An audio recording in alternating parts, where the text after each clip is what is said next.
Hello, Master Manifester.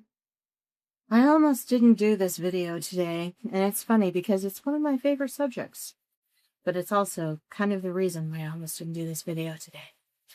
Today we're talking about why boundaries are so important in manifestation. What is a boundary, and what is not a boundary? A boundary is based on your values and your priorities of what is important that you wish to protect. Ideally, that will be your needs, your health, your safety, but you have to decide what your priorities are. Now, what a boundary is not is some way of controlling other people's behavior. That is not the goal. A boundary is an if-then protocol. If this happens, then I will do this. For example, if someone yells at me, I will leave the room. You may decide, I will tell them not to yell at me. You cannot dictate their behavior. They may choose to continue to yell. What will you do then? Controlling other people is a zero-sum game. That's not how we play here in the Matrix. The best way to play is to rule yourself, your situation, your actions, and your own validation. Most of the time, trying to change other people's behavior is an attempt to fill an insecurity of our own. We're trying to change how we feel about a fantasy situation in which this person treats us exactly as we would feel wonderful about, right? No, this is a fantasy. Grounding yourself in reality and accepting what is. I mean, it's good to have fantasies about what's possible in relationships, but if someone's always treated you badly, it's going to be kind of difficult to shift the identity of that with them. You will be reacting in ways that cause them to devalue you, or they're just naturally that way. And you can't change other systems. You have to respect the limits of other programs.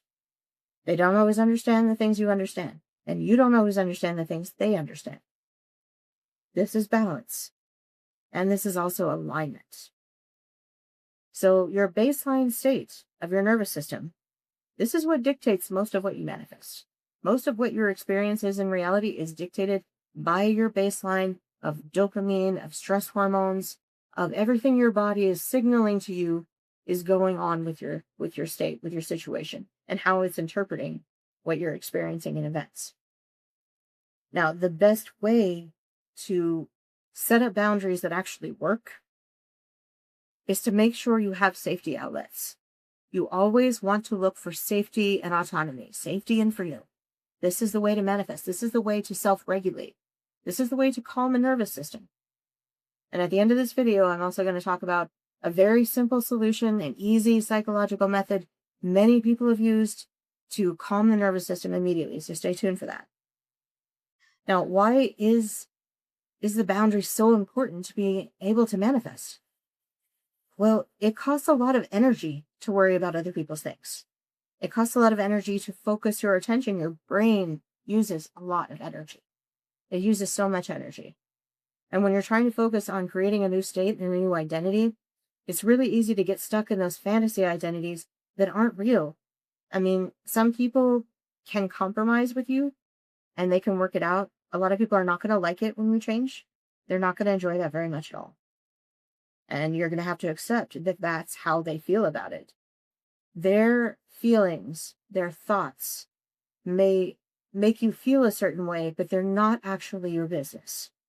Other people's minds are not your business. Your business is to tend to your business as a master manifester, to tend to yourself, to focus and regulate yourself. You cannot save other people, and you're not supposed to. These are karmic situations, and karma is the causality of the story. The apotheosis, for those of you who love Stephen King, you've heard that word a lot. The ultimate collection of the character of the story. The ultimate endpoint, the greatest possible point it could reach. The apotheosis of your story. You can't do that for other people. That is their karma to deal with. What you are is a system interacting with other complex systems. Okay? And you're looking for alignment. Don't get fixated on a different kind of relationship because you're afraid of losing an identity. I mean, it's okay if you fall in. You are all going to fall in to matrix paradigms. That is simply the way the system works. But if you want to be more aware, more able to direct the direction of your story, the trajectory, this is where it is. You need to be able to rule yourself and not be ruled by outside circumstances, which is kind of what I'm doing right now. You see, I've gotten into flow now. I really almost didn't do this video. I was getting so mad.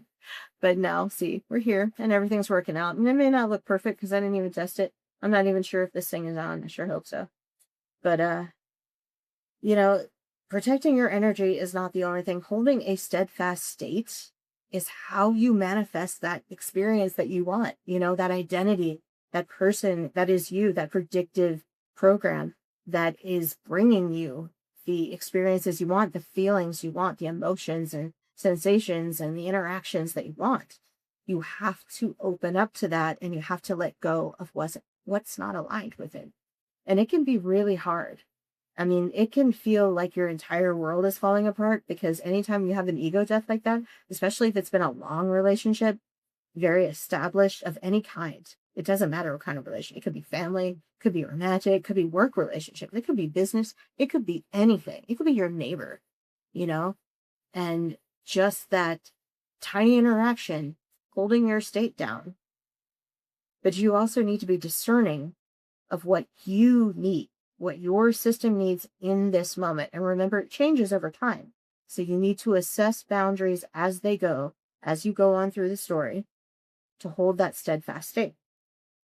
Now, I did promise you very simple, exercise. The funny thing is, as master manifestors, you probably know this one, but you maybe don't realize, how easy it can be, how fast, how quick, because it's talked about a lot in the circles that I've seen, but at the same time, I don't think it's really recognized for how powerful it can be.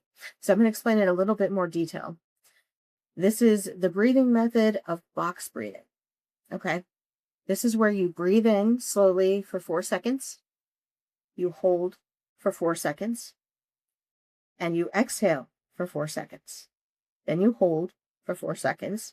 And you breathe back in for 4 seconds. Now, what this does, that slow breathing, signals your parasympathetic nervous system and your vagus nerve. Because your vagus nerve is what your gut and your brain communicate, right? Saying whether something is threatening or something is safe. That's a simple form, but it's a little more complex than that. But, whether you are feeling safe, expansive, whether you're feeling threatened, attractive, right? This is the communication to your brain, and then your brain just interprets whatever that means, right? When you do that slow breathing, it acknowledges there's no lion chasing me right now. There's nothing attacking me. My life is not in danger right now. Safety, freedom, a calm nervous system is what brings rapid manifestations. You want something fast in an identity shift? You need a flexible, fluid identity, something that is able to tolerate the change. And you need that relaxed practice. So I hope this has helped you to understand a little bit more about why boundaries are important in manifestation, what they mean, what they're not, how to work with them. And I'm sure I will be talking more about this subject. And I'm really glad I made this video. I'm glad I finished this. So I really enjoyed this. Thank you very much for watching.